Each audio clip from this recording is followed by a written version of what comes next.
그러면 이제 성경적으로 아수르에 대해서 나온 걸 우리가 한번 짚어보겠습니다. 우리가 아까 잠깐 말씀드렸죠. 요나 선지자. 이 요나 선지자는 8세기 사람, BC 8세기 사람이죠. 이 요나 선지자와 아수르의 관계가 있는 사람이죠. 이 요나는 단순히 우리가 생각하면 불순종한 요나와 같이 그 정도 요나가 아닙니다. 비록 요나서는 4장밖에 되지 않지만 짧은 책이지만 요나서는 아주 매우 소중한 하나님의 말씀입니다. 그래서 우리는 이 요나서의 사족을 원하죠. 요나서 4장이 끝나면 이어서 그래서 나는 하나님의 요나서가 끝나면 그래서 나는 우리가 읽고 나서 하나님의 말씀을 깨닫고 크게 뉘우치면 그 좋은 선지자가 되었다. 이렇게 내용이 요나가 좋은 선지자가 되었다. 그 내용은 없잖아요. 그렇죠? 그냥 요나. 그걸 또 우리는 원하고 있어요. 근데 그거는 우리의 답이야. 우리가 그렇게 하면 된다 이 말씀이죠. 그러나 이미 요나서가 성경에 기록되었다는 것은 그 자체가 하나님께서 요나를 사랑하시고 귀한 선지자로 인정하셨습니다. 그러니까 기록이 된 거예요. 그렇죠? 요나의 불순종의 목적이 아니고. 그래서 요나서는 아수르와 관련된 성경입니다. 선민만이 아니라 구약에도 보면 하나님의 모든 민족을 사랑하시는 하나님의 사랑 이야기죠. 이 요나서가. 당시 이 요나가 이 말씀을 기록할 때는 우리가 요나가 이해되는 게 왜냐하면 이 말씀을 기록할 때는 자기 나라가 이 요나 선지자가 북이스라엘 선지자, 이 북이스라엘은 우상에 빠져서 악한 죄 가운데 있고 아수르는 제국주의를 펼쳐가면서 주변 국들을 긴장시키고 있던 상황이었습니다. 이 상황이 어떤 상황이냐 그러면 마치 우리나라가 조선 말에 국력이 쇠퇴해가고 있을 때 일본의 그 야욕을 한국 국민들이 거의 눈치채지 못하고 있던 그런 상황과 유사합니다. 그런 상황에서 하나님께서 그 당시에 요나를 불러서 북이스라엘 백성을 해제시키고 그들을 구원시켜 주겠다고 그런 말씀을 주시지 않고 이 백성을 놔두고 오히려 적국 아수르를 가서 그들의 수도 니느웨에 가서 그 백성에게 심판을 네가 선고해라. 그러면서 그들이 구원의 계획을 전하라고 하니까 요나가 도망가고 싶겠어? 안 도망가고 싶겠어요? 아니 우리보다 더 나쁜 저 나라 가서 회개를 외쳐라고. 회개 안 하면 너희들 멸망한다. 이걸 외쳐라니까 요나. 아니 그냥 가야 망하게 놔두지. 그래서 모든 사람들은 각각 자기 나라를 사랑하면서도 또한 불만들이 있습니다. 그러나 다른 나라와 비교할 때는 자기 나라를 깊이 더 사랑한다는 것이죠. 우리는 내 나라 내 민족을 사랑하면서 동시에 전 세계 모든 사람들이 다 하나님의 사랑의 대상입니다. 그렇죠? 북한도 하나님의 사랑의 대상입니다. 그런 것처럼 그걸 기억해야 됩니다. 그래서 여호와의 말씀이 아미떼의 아들 요나에게 임합니다. 너는 저 큰 성읍 니느웨를 가서 그것을 향하여 외치라. 요나서 펴보시오. 요나서 1장 2절에 요나서 1장 2절 한번 봐볼까요?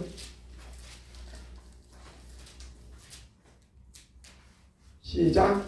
그는 일어나 저 큰 그 니느웨를 가서 그것을 향하여 외치라. 그 앞쪽이 내 앞에 상달되었음이니라. 시지니라. 아멘. 그러나 이 요나는 여호와의 얼굴을 피하고 싶었고 일어나서 니느웨로 안 가고 어디로 가요?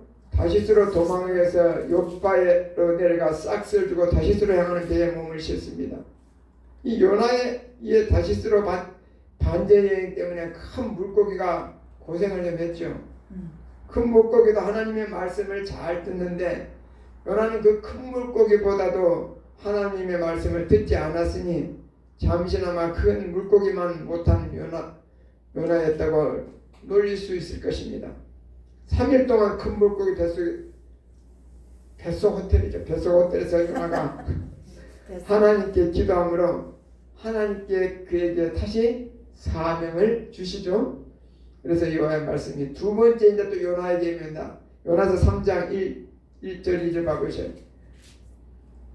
일어나 저 큰 성은 니느웨로 가서 내가 내게 명한 바를 그들에게 선포하라. 다시 두 번째 말합니다. 그래서 이 요나서의 기록에 하면 니느웨는 얼마나 이 니느웨 성이 얼마나 크냐, 3일 길을 걸을 만큼 큰 도시였습니다. 그런데 요나는 하루 만에 대충, 그것도 아마 크게 전하지도 않았을 것입니다. 살살 전했을 것입니다. 40일이 지나면 니느웨가 무너지리라, 이렇게 사람들도 이렇게 걸어가면서 40일이 지나면 니느웨 무너지리라 이렇게 말하고 아마 살살 말하고 그냥 돌아다녔을 것입니다. 그런데 그때 기적이 일어나죠. 우리는 큰 물고기 뱃속에 들어갔다가 살아나온 요나가 기적이라고 생각하지만 아니죠. 그러나 인간이 하나님 앞에 회개하는 것이 정말로 기적입니다. 그렇죠? 하나님을 회개하면 살려요. 어떠한 죄인들도 회개하면, 우리의 흉악한 죄악도 회개하면 주의 보혈로 다 용서해 주십니다. 아멘. 회개하면 구원을 받을 수 있기 때문입니다. 그래서 이게 니느웨가 회개했다는 이게 기적이에요. 기적.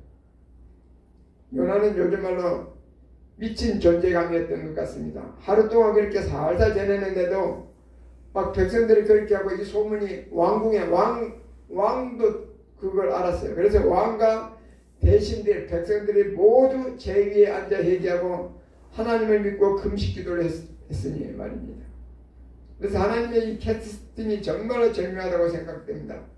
이래서 요나를 택하셨나 봅니다. 이 니느웨 사람들이 하나님을 믿고 금식을 선포하고 높고 낮은 자를 막론하고 굵은 베옷을 입었습니다. 그 일이 니느웨 이제 백성들이 그러면서 그게 니느웨 왕까지 들리자 왕도 그랬잖아요. 왕도 직접 보좌에서 일어나 왕복을 벗고 굵은 베옷을 입고 제위에 앉았습니다. 왕과 그의 대신들이 왕의 조서를 내립니다. 온 국민들에게 뭐라고 조서를 내리냐, 요나서 3장 5절 5절에 보면 7절까지 보면 그 중에 사람이나 짐승이나 소떼나 양떼나 아무것도 입에 대지 말지니 곧 먹지도 말고 물도 마시지 말라.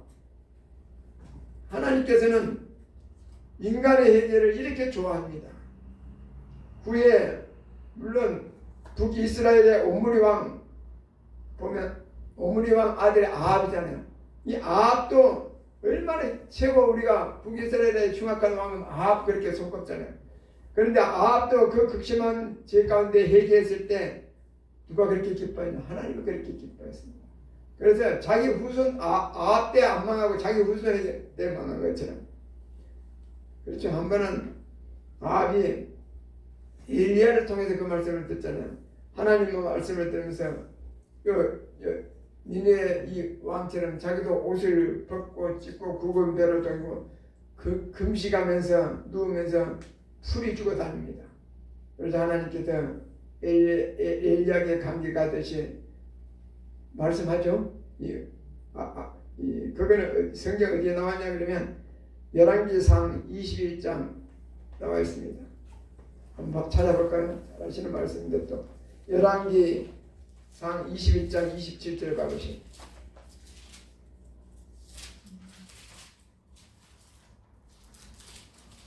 아합이 얘기하니까 뭐라고 하나님이 엘리야를 통해서 말했다 그래요. 자, 21장 27절 아합이 내 앞에서 겸비함을 네가 보느냐? 그가 내 앞에서 겸비함으로 내가 재앙을 저의 시대에는 내리지 아니하고 그 아들의 시대야 그의 집에 재앙을 내리라 하셨더라. 아멘. 이 아합은 본인의 큰 잘못에도 불구하고 저 작은 회개에 하나님께서 그토록 감동하듯이 좋아하시는 것이 우리는 처음에 잘 이해가 안 될 것입니다. 얼마나 악해요.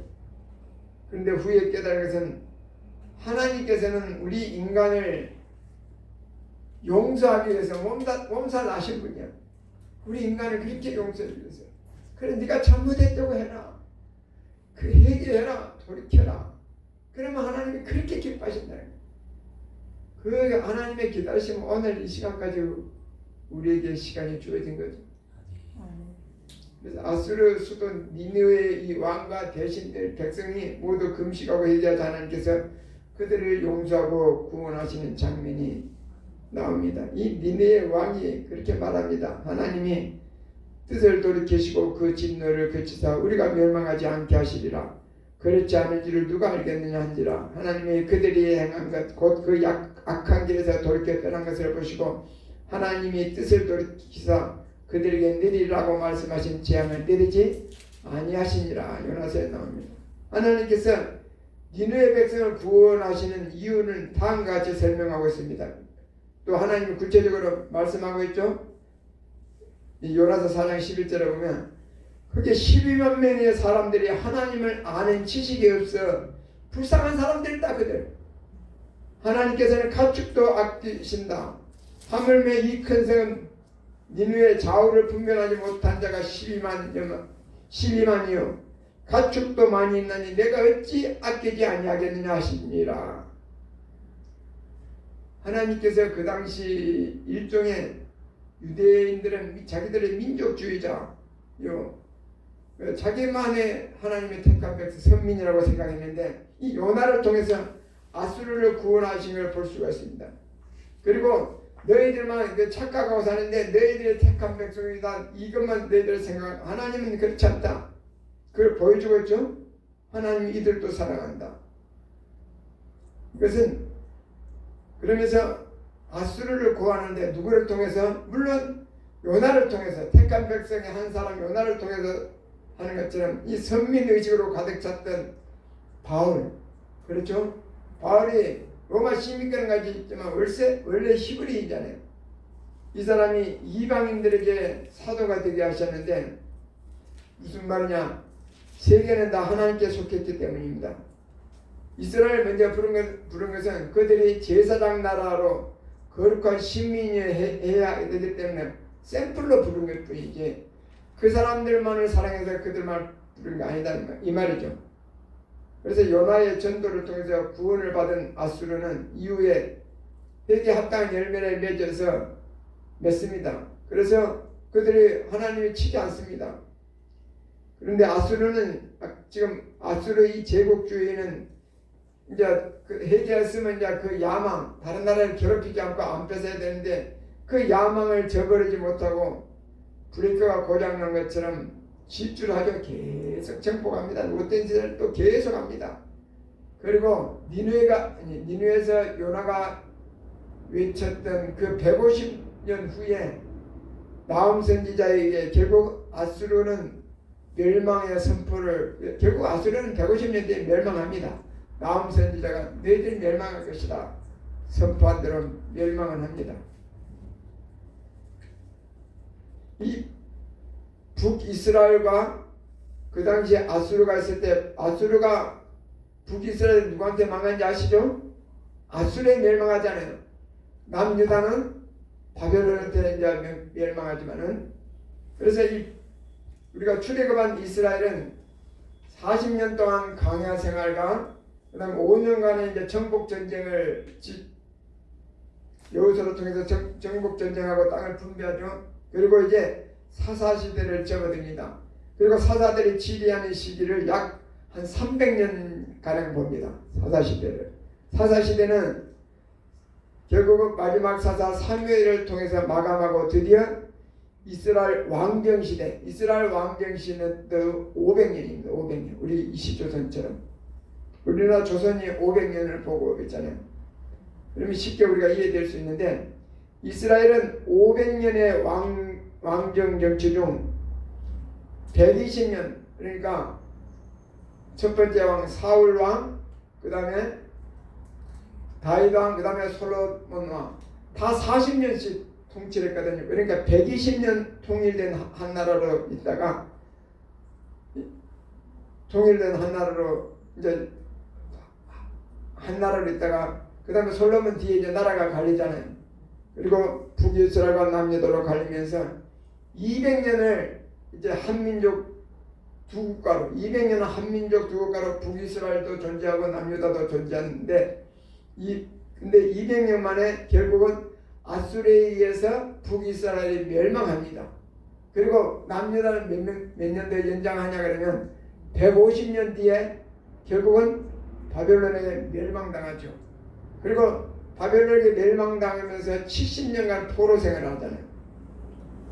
그러니까 150년 더 연장되고 70년 그러니까 200년은 그 시기 그 시기에 북이스라엘은 이미 멸망했고 이 북이스라엘과 200년에 그런데 이제 두 나라로 북이스라엘과 남유다로 두 나라로 존재하는 그 시간이 200년인데 이 200년 이 시기에 북이스라엘과 남유다가 나눈 시기를 성경은 어떻게 우리가 구분하냐 그러면 11개 우리가 지금 보고 있는 11개 상하 두 권으로 기록되어 있습니다. 남유다와 북이스라엘 200년의 역사를 이 두 권의 책은 북이스라엘의 역사와 남유다 역사를 왔다 갔다 하면서 한꺼번에 기록하고 있는데 때문에 우리가 조금만 신경을 쓰면 이럴 때 북이스라엘과 남유다 200년간의 역사를 11개 상 11개에 담았구나 이렇게 생각하고 보면 또 이해도가 좀 더 쉽습니다. 왔다 갔다 하면서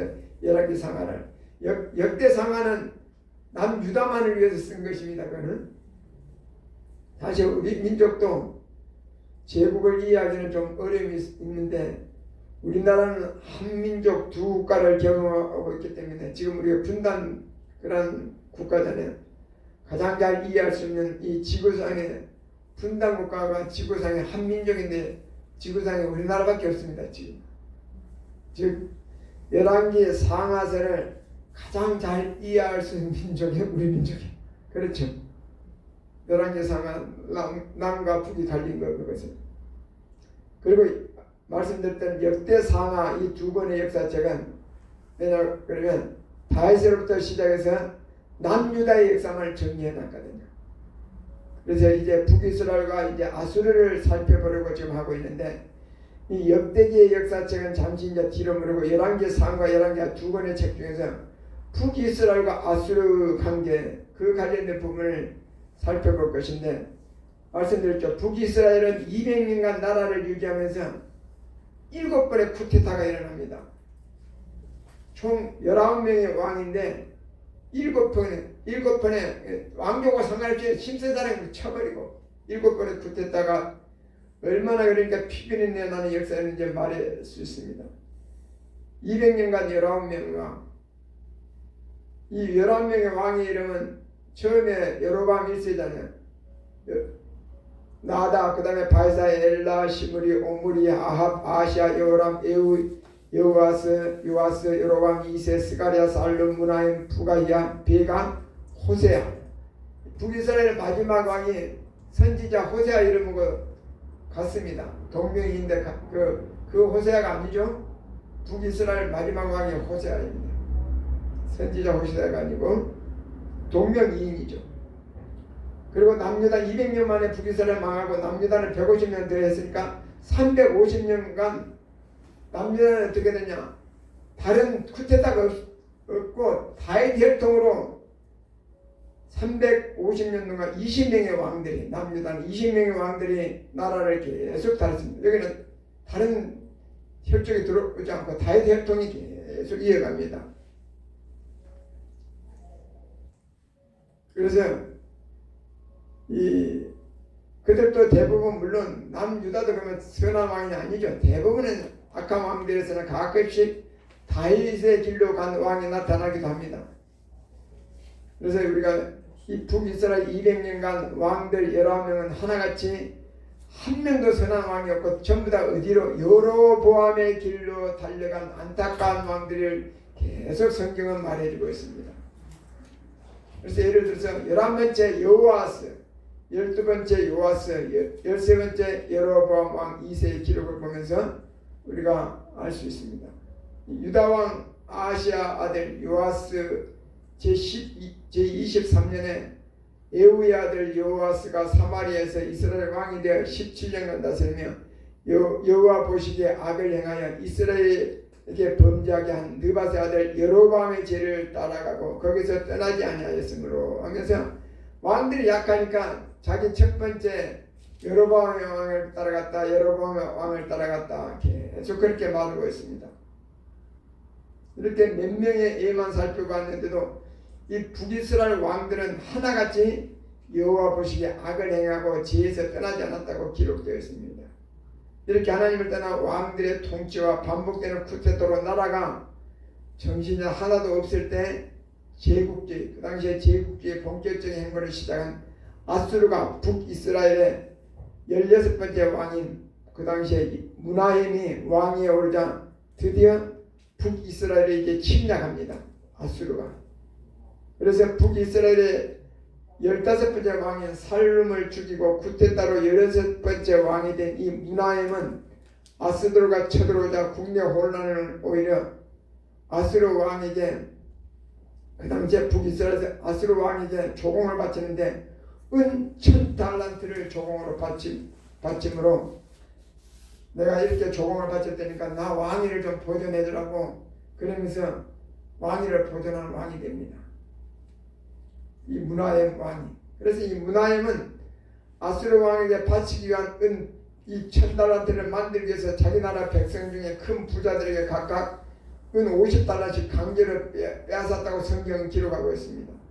그 성경이 어디 나오냐면 열왕기하 15장 한번 펴볼까요? 열왕기하 15장 19절 20절에 보면 나와 있습니다. 이 무나임이 아수르에게 조공을 바치기 위해서 어떻게 했는가?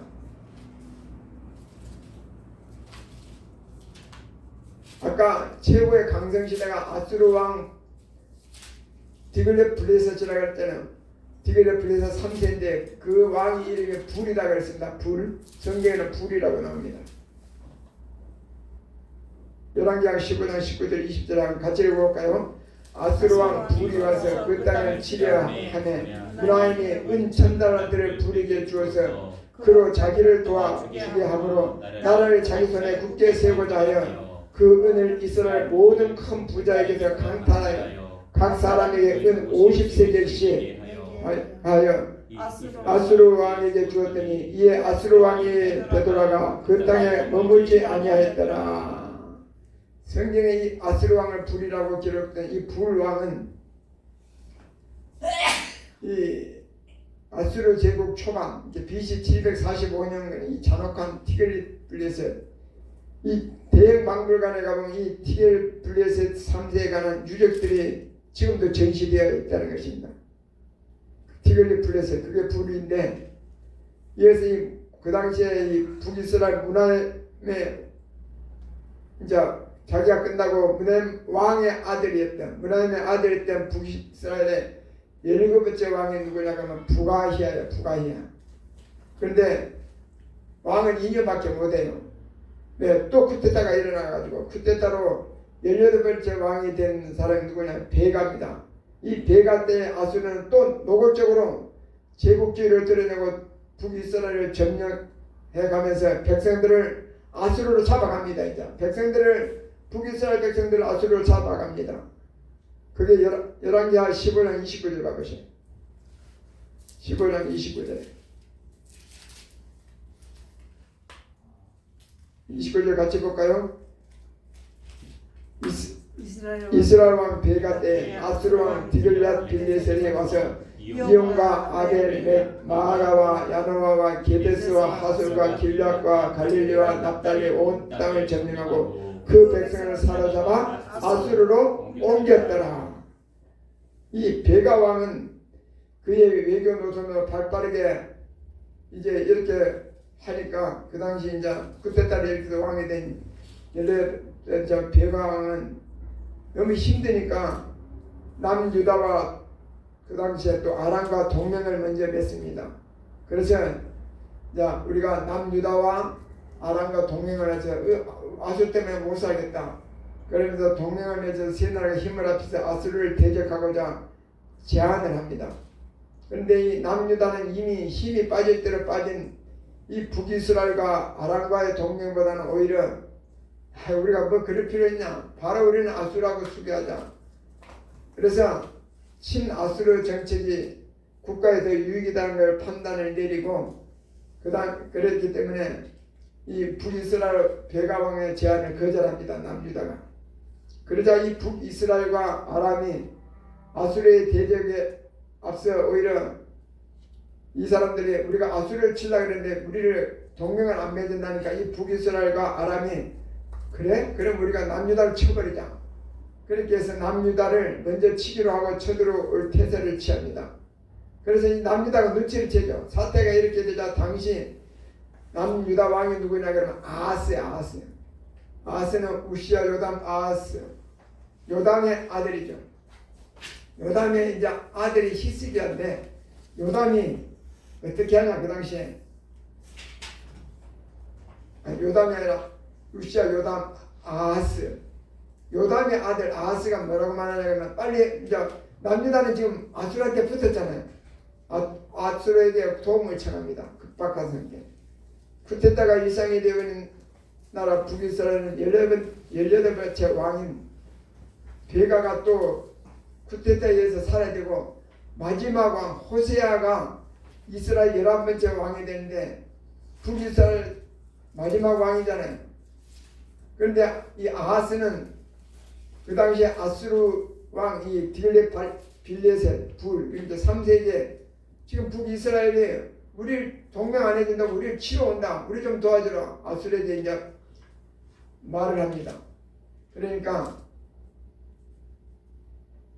사자를 보내면서 나는 왕의 신복이요. 남유다가 지금 사자를 보내서 사신을 보낸 거죠. 아수르에게 나는 왕의 신복이요 왕의 아들이라. 이제 아람 왕과 이스라엘 왕이 나를 치니 청하건대 올라서 그 손에서 나를 구원하소서 하고 사신을 보냅니다. 이때 왕이 누구다 그랬어요? 아하스다 그랬죠. 이때 아하스는 여호와의 성전에 왕궁의 곳간에 있는 은금을 개어다가 아수르 왕이 예물로 보냅니다. 그러니까 아수르 왕이 그 청을 듣고 곧 올라와서 아람의 수도 다메섹을 쳐서 점령하고 그 백성을 사로잡아 기르로 옮기고 또 아람 왕 느신을 죽입니다. 그게 열왕기하 16장 10절 9절에 나와 있습니다. 지금 무슨 말인지 이해가 되시죠? 성경 이야기를 지금 하고 있습니다. 아람과 북이스라엘 관계를 지금 이야기하고 있습니다. 그래서 이 일은 이제 지금은 남유다가 끼어들었잖아요. 북이스라엘 쳐들어오려니까 끼어들어서 이제 아수르가 북이스라엘과 아람하고 동맹인데 아람을 이렇게 다메섹을 점령하죠. 아람의 수도는 다메섹이고 아까 말한 미네는 어디의 수도라고 했어요? 아수르의 수도입니다. 그래서 이 아수르가 아람하고 북이스라엘하고 동맹을 맺었기 때문에 아람을 먼저 쳐버립니다. 아수르가. 그러면서 사람들을 또 잡아갑니다. 이 일은 아수르에게 너무나도 좋은 전쟁의 빌미를 제공해 주는데 무슨 말이냐 그러면 이게 우리나라로 말하면 우리나라 조선 말할 때 우리나라를 욕심내는 주변 나라들 많았어요. 특별히 중국, 그 다음에 이제 청나라죠. 청나라, 그 다음에 러시아, 그 다음에 일본. 세 나라를 우리나라를 그렇게 욕심을 내고 그때는 뭐 남북이 안 갈라진 거니까 그렇게 욕심을 내고 그래서 우리나라를 욕심내다 보니까 축구들끼리 우리나라에서 싸워. 그게 러일 전쟁이잖아. 그렇죠? 러일 전쟁이 결국은 누가 이겨요? 일본이 이겨요. 그게 우리나라에 있어서 먹기 좋은 굿이 되어버린 거죠. 그게. 그런 것처럼 지금 아수르가 아람을 멸망시키니까 오히려 이제 다 만만한 거예요. 이제 남유다도 만만하고 오히려 구실을 줬어. 완전. 남유다의 왕 그 당시 아하스는 자신이 이제 아수르에게 보낸 이 편지가 이렇게 성경에 기록될 줄 몰랐겠죠. 자신에게 편지를 준 게 오늘날 성경에도 기록됐잖아요. 그래서 외교 문서들이 간혹 이렇게 그거 문서들이 저장된 걸 막 나오고 그래. 오늘날도 그런 거 보면 아하스 왕의 굴욕적인 외교잖아요. 굴욕적인 외교. 일제 말에 또 일제 말 조선 말에 그런 것들이 굴욕적인 외교 그런 문서들이 드러나고 있잖아요. 세계의 역사를 보면 이런 굴욕적인 자료들이 잘 보관되어 있는 것을 볼 수 있습니다. 하여튼 성경에 자세히 어떻게 해서 이렇게 됐는가. 남유다도 그렇고 북이스라엘도 그렇고 남유다도 결국은 자기들이 막 성전에 있는 금을 다 모으고 그래서 아수르에 바치고 이런 것이 잘 오늘날까지 지금 이것을 우리가 거울 삼을 수 있도록 보여주고 있습니다. 그리고 성경에 많은 사람들이 성경에서 가장 어렵다고 여기는 부분이 어디냐 그러면 예언서입니다. 그렇죠? 우리가 예언서가 그런데 이 성경이 그냥 설명을 잘해주고 있더라고. 예언서가 어려운데 왜 어려운가 그걸 설명을 너무 잘해주고 있더라고. 엘리야, 엘리사, 아모스, 호세아 선지자와 이 사람들이 다 아수르와 관계가 있습니다. 엘리야나 엘리사나 그 다음에 아모스 선지자나 호세아 선지자나 많은 사람들이 이 예언서는 선지자들이 하나님의 말씀을 직접 전하는 내용으로 현재와 미래가 동시에 전해지기 때문에 어렵다고 생각합니다. 그래서 예언서가 어렵다는 것은 우리가 왜 그러냐 그러면 좀 공부하면 쉽다 그 말씀 계속하고 있잖아요. 좀 이렇게 역사적으로 알고 주변을 이렇게 알고 그러면 예언서가 너무 재밌고 너무 쉽다. 시간을 덜 투자해서 예언서가 어렵게 느껴진다 그렇게 말하고 있습니다. 그렇죠. 쉬운 책은 한번 보면 대략 읽어나가지만 어려운 책은 그렇죠. 좀 생각을 해야 되잖아. 또 주변 걸 연구를 하고 시간대와 이런 걸 연구를 해야 이해하고 싶습니다. 한마디로 예언서는 좀 전공이라고 보면 되죠. 예언서가 공부할 맛이 나는 책이 어렵기는 하지만 공부할 맛이 나는 책이 예언서입니다. 그런데 이 예언서는 선지자들의 예언과 그 속에 이 제국의 역사가 함께 있기 때문에 사실 어렵습니다. 워낙 스케일이 큰 이야기이기 때문에. 그러나 우리가 모두가 예언서를 포함한 성경 전체를 읽고 그 말씀대로 살기를 원하시는 우리가 하나님께서 우리를 너희들 이해 못하라고 어려운 게 준 게 아니잖아요. 그래서 하나님께서 일단 예언서는 그 전제가 하나님께서 인간을 사랑하시기에 하나님께로 우리가 오라는 것이 예언서입니다. 예언자는 하나님께서 정말로 안타까운 마음으로 급하실 때 보내신 하나님의 사람이라는 생각을 하고 우리가 그렇죠. 성경을 봐야 되죠. 항시 힘들 때 예언자들을 보내잖아요. 그래서 실제 성경은 때로는 깊이 생각하고 공부해야 할 책이죠. 성경 자체는. 성경은 어렸을 때부터 그냥 약정하지만은 이제 우리가 이렇게 신학을 좀 하면서 막 이런 것 저런 것 들으면서 이거는 제대로 좀 알아야지 설교가 제대로 되겠구나 그런 걸 느끼잖아요. 이거 그냥 이제 말씀 그거 아니라 전체 앞뒤 문맥을 알기 위해서는 이게 역사를 좀 알아야지 뭐 이해가 되겠구나. 그래서 그래야 된다는 걸 우리가 예언서를 보면서 이 예언서하고 또 지금 오늘 우리가 알라는 아수르 제국과 너무 연결되어 있기 때문에 그러니까 말씀드렸죠. 북이스라엘은 200년간 나라를 유지하면서 7번의 쿠데타를 통해서 19명의 왕들이 나라를 다스렸고 그런데 19명 왕들이 하나같이 첫 번째 왕 누구의 길로 갔다고요? 여로보암의 길로 나갔다는 것이 불행입니다. 특히 아합 왕의 아버지 이 오므리 왕은 사마리아를 북이스라엘의 수도로 삼은 왕인데 그의 제약이 얼마나 심하든지 하나님을 노하시게 만들 정도였습니다. 유다의 아사왕 31년에 오므리가 이스라엘 왕이 되어서 12년 동안 왕위에 있으면서 디르사에서 6년 동안 다스립니다. 그는 은 2달란트로 세멜에게서 사마리아 산을 사고 세멜에게서 사마리아 산을 사서 그 세멜이 그 이름을 따가지고 그 산 주인이었던 세멜의 이름을 따서 사마리아라고 불렀습니다. 그러면서 그걸 수도로 불렀습니다. 바로 이 오므리는 여호와 보시기에 악을 행하되 그 전에 모든 사람보다 더욱 악하고 행하여 느바세 아들 여로보암의 모든 길을 행했다고 열왕기상 16장에 23절도 나와 있는데 하여튼 우리가 성경을 보면서 선지자가 등장했다는 것은 일단 그 시대가 악했다는 증거입니다. 오므리 왕과 아합 왕이 북이스라엘을 다스리는 시기에 하나님께서는 누구를 보내냐? 그때 북이스라엘의 엘리야를 보냈죠. 그러면서 하나님의 일을 하게 하셨습니다. 그런데 아합 왕의 악정이 그런데도 계속 되는데도 불구하고 엘리야 선지자는 하나님께로 돌아가고 다 자기가 다 이루지 못하고 누구에게 또 그걸 바쳐놓는 게요? 엘리사에게 그 뒤를 이어야만 했습니다. 그래서 이 아합왕이 통치하던 때에 아수르는 제국주의 야망을 꿈꾸면서 아까 말하는 살만했을 3세가 유브라데 강을 넘어서 세력을 점점 키우고 있었습니다. 그러자 이 북이스라엘은 이 불왕 다맛을 도전하기 위해서 북이스라엘은 다마섹과 하마 상계국 힘을 앞서 압수를 견제했는데 북이스라엘과 다메섹 아까 말한 아람의 수도 하마 상계 연합국은 아수르와 카르칸에서 큰 규모의 전투를 벌였는데 이 전투에서 상계 연합군이 물론 아수르에게 승리를 거둡니다.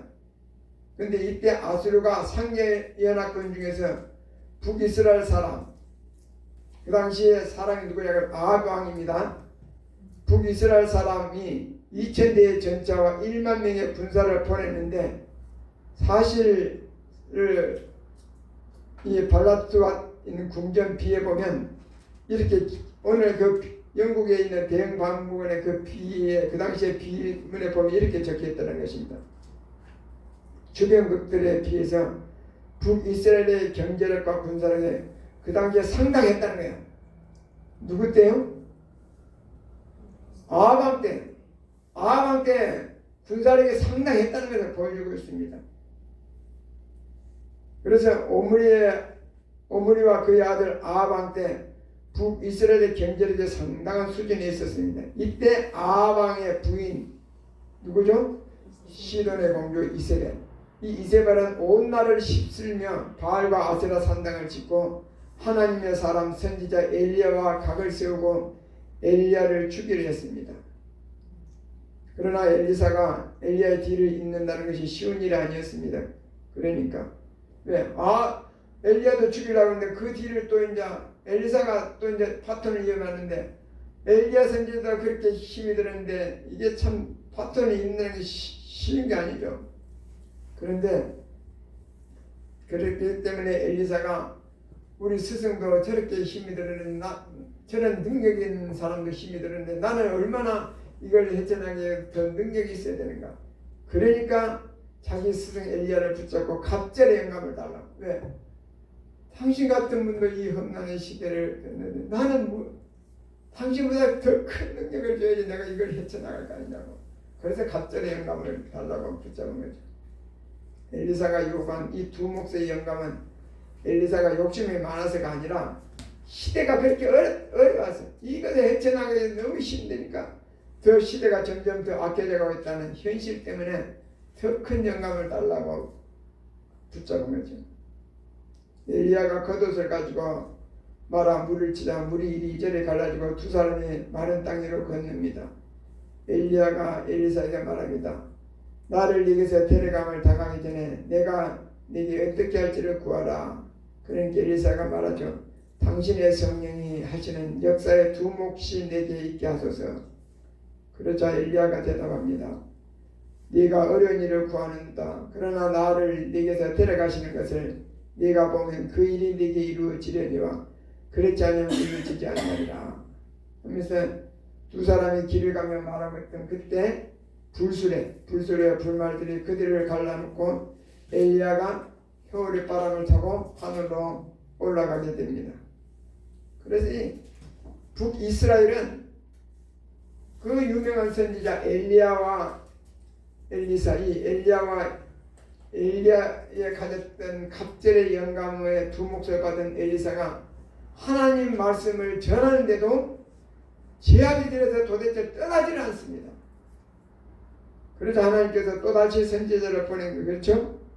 또다시 이제 선지자를 보냈는데 그가 바로 누구냐 그러면 두과의 목자 아모스 선지자입니다. 아모스 1장 1절에 보면 유다왕 우시아의 시대 곧 이스라엘 왕 요아스의 아들 여로보암의 시대 지진 전 2년에 두과의 목자 아모스가 이스라엘에 대하여 이상으로 받은 말씀이라. 아모스 1장 1절에 그럽니다.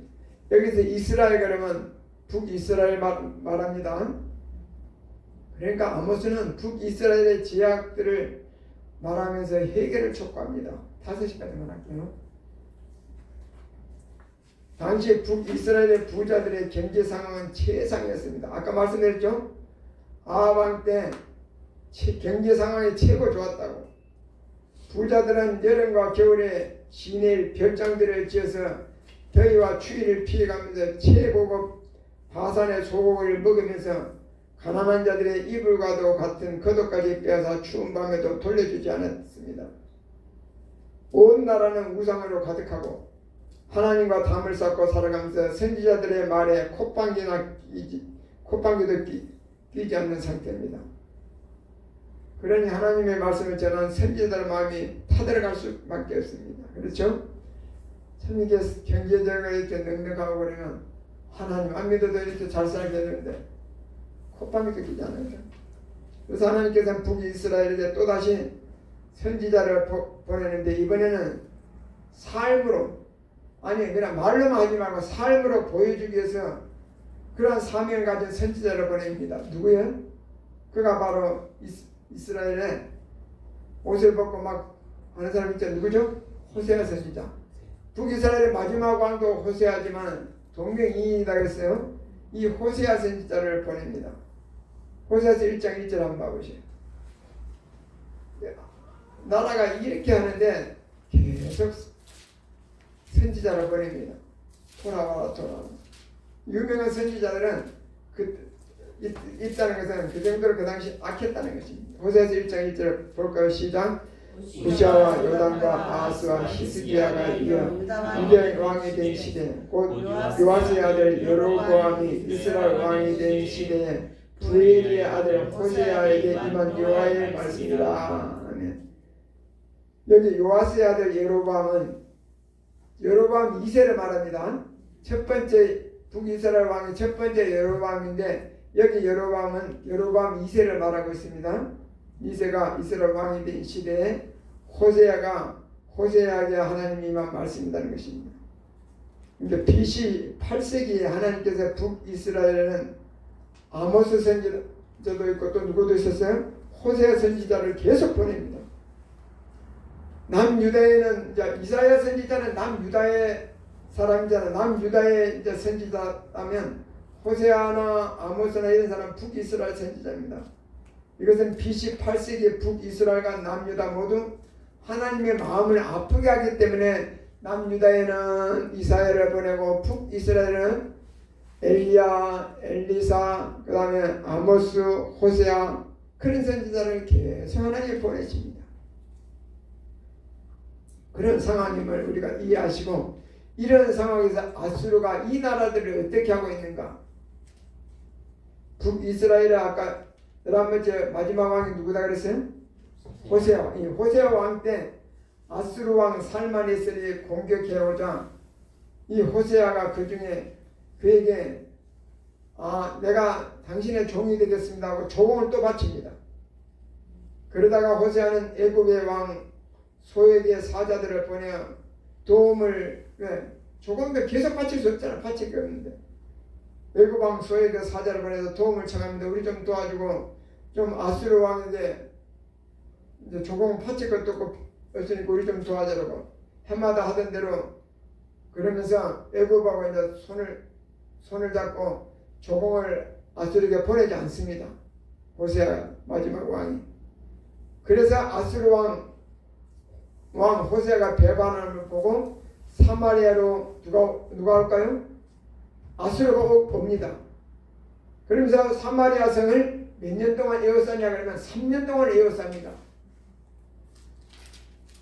열왕기하 17장 6절에 나와 있습니다. 열왕기하 17장 6절 가보시죠. 이제 북이스라엘 멸망은 어떻게 하는가? 아수르가 3년 동안 사마리아 성을 둘러싼 것을 볼 수 있습니다. 17장 6절 볼까요? 시작. 호세아 제9년에 아수르 왕이 사마리아를 점령하고 이스라엘 사람을 사로잡아 아수르로 끌어다가 고산 가까이 있는 할라와 하볼과 니네 사람의 여러 고을에 두었더라.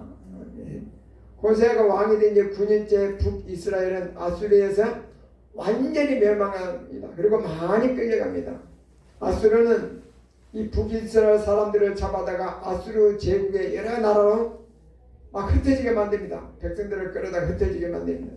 그리고 북이스라엘도 마찬가지로 북이스라엘도 다른 나라 사람들을 많이 침략하잖아요. 그 침략당한 그 백성들을 북이스라엘로 갔다니까 한마디로 섞어버려요. 북이스라엘 사람들 침략당 사람들을 또 거기서 빼다갖고 이쪽 국민들을 저 북이스라엘로 갖다 놓고 한마디로 혼혈 정책을 지금 하고 있습니다.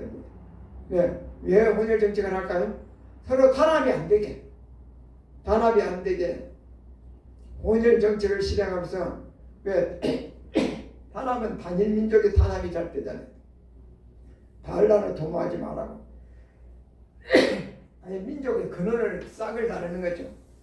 그래서 이 결국 시간이 지나면서 북이스라엘 혈통이 섞이게 되고 그 새로운 혼혈족이 바로 사마리아인이라고 불려진 게 그게 그래서 그렇게 된 것입니다. 정통 그러니까 희번이 아니에요 이 나라는. 그래서 사마리아인이라고 그때부터 불려진 거예요. 오늘날까지도.